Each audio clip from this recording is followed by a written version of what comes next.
Oh, I'm sorry. Am I supposed to have something to say about this triple album? Nearly 2 hours long? Because I don't have anything to say. I pulled nothing away from this. Like, nearly every single moment of this album is throwaway. Like, I can't believe it. Alright. Let me try and say something. So we got a triple album here. First, Rae Sremmurd. Then we've got Sway Lee's Swaecation. And then we've got Slim Jimmy's Jxmtro, I think it's called. Well, that's how it's pronounced. And it, you know, it's Shrem 3, Shrem Life 3, Shrem with a 3. Of course, alluding to the fact that it's a third album, and also there are 3 albums in one. Which is pretty ambitious. I know a lot of people were very skeptical. I was, obviously. I was like, I don't really like Rae Sremmurd that much. They have some fun singles, that's about it. But I thought that length of Rae Sremmurd is not gonna do it for me. And, you know, a triple album, the idea of it is pretty ambitious. I thought maybe there'd be some elements that'd be pretty cool. And the idea that, you know, Sway Lee and Slim Jimmy have like their 2 separate albums as well, which people have compared to Speaker Box and The Love Below by Outkast, which is just hilarious to compare Rae Sremmurd and Outkast. Like, you're just not, you're just wrong. And, you know, like, I guess a lot of mainstream hip-hop isn't that ambitious, so the idea of this actually wasn't that terrible in my opinion. Even if it was there for the album bomb on the charts that you would obviously get with long albums because of streaming and all that shit. Yeah, that was a clear factor too. But here we are, and oh man, like, I just have nothing. I think the first album is the worst. Like, every beat is dead. I've been told that Rae Sremmurd as a duo bring a lot of energy, are always sounding fun, are always like, yeah. And I'm not saying that people are wrong when they say that, but I don't think they're that interesting or that exciting. They're not that hype. They just have high-pitched voices that are pretty annoying for the most part. But there's like nothing energetic about this first album. There is no pulse to anything that they say or do. The beats are dour as hell. I don't know who produced this, but fuck. One thing I was just hoping for with this album, I thought we'd just at least get like a massive amount of catchy bangers. Like, I was just like fine with that. You know, you got 3 albums, 27 tracks. I thought if I can pull away like between 6 and 10 songs that are fun and catchy and just bouncy and not to be taken seriously, then I'd say it's successful. But there's not even that. I mean, like I say, this first album, oh my god. Couldn't put it down quick enough, honestly. It was just so boring.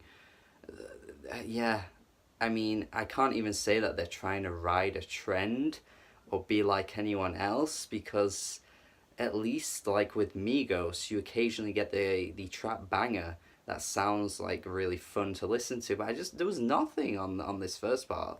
Then Swaecation, I mean, there was a couple of tracks that were a bit more upbeat, I must say. It definitely picks up here, but, you know, Sway Lee isn't really worth listening to, in my opinion, on this part of the 3-disc extravaganza. Guatemala, by the way, is literally unforgettable. Like, he ripped himself off and did the same song again. I'm assuming he hopes that this one will be this year's summer hit, just like Unforgettable was. But I mean, surely people are just gonna be like, yeah, it sounds like that song that was big last year. Offshore with Young Thug, I didn't mind. It had quite like a strange sort of like slow-paced beat, which I thought was kind of cool, although it got old quite quick though. And Young Thug's verse got old quick too. He's on the verse way too long. It should have ended quicker, because he just trails off as he goes along, and he just sounds less and less interesting with time. Hurts to Look, should I say, is a really catchy track. This was the kind of Sway Lee I was expecting for the whole of Swaecation, but we did not get that. I do think Sway Lee is a little bit more emotional on this part of the 3 discs, so I say discs, but no one's going to buy this as a CD, are they? Like, let's be real, but I'm being old-fashioned. But yeah, this album, I think he is a more emotional. There are some more personal tracks, which I appreciated for the sort of direction he was going in. But, you know, it's not really anything to take away as like, oh, this was a really good lyrical song, or this was an interesting aspect to hear Sway Lee come from. It just kind of, again, is all forgettable. And then Jxmtro with Slim Jimmy. I mean, this is probably my favourite part.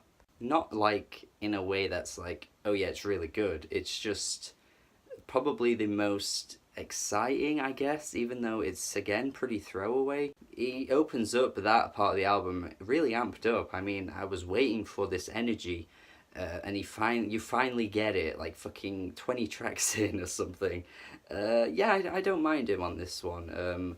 The opening track as well, like, I think he sounds pretty good. It's just a shame it took so long to get to that point, but you know, you've got Chanel with Pharrell, and it's terrible. Like, you know, you get the good moments, the glimmers of, you know, upbeat tracks, but then you get like really shitty songs like Chanel, just repetitive as fuck. And to be honest, I kind of like Players Club. It's trashy, but it's just fun, and it reminds me a lot of OG Mako.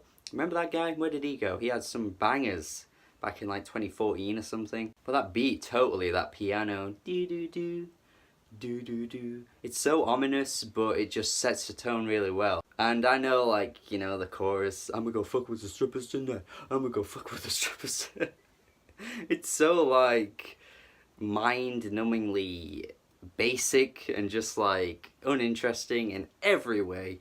But it's just one of those songs that I just find fun, and that's just as much as I can say, and that's kind of what I wanted. I kind of wanted mindless, dumb, fun songs, because after that Migos album, which had none of that, and it was like the same length as this, I'm just kind of hoping that whenever you get these mainstream hip-hop artists releasing big albums, you get a lot of tracks that are at least fun and at least banger-ish, but it's just turning out to be that these artists just actually aren't as good as they are made out to be. You got 27 tracks, and I can name about 3 or 4 songs that are fun and banger. You know, well, fun and banger, I don't even know what I'm fucking saying. Fun and go hard. You know, that's it. Like, maybe I can't even name 4. Oh god. Yeah, this is bad. This is really bad. I didn't expect much from Rae Sremmurd, but I, again, expected some fun, which is what I've been told that they are, and they clearly are not on this triple album.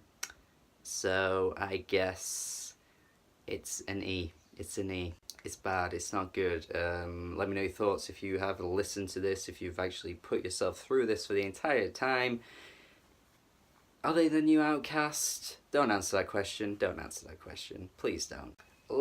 Subscribe to the channel for more reviews. Have a good day. And I'm gonna fuck with the strippers tonight.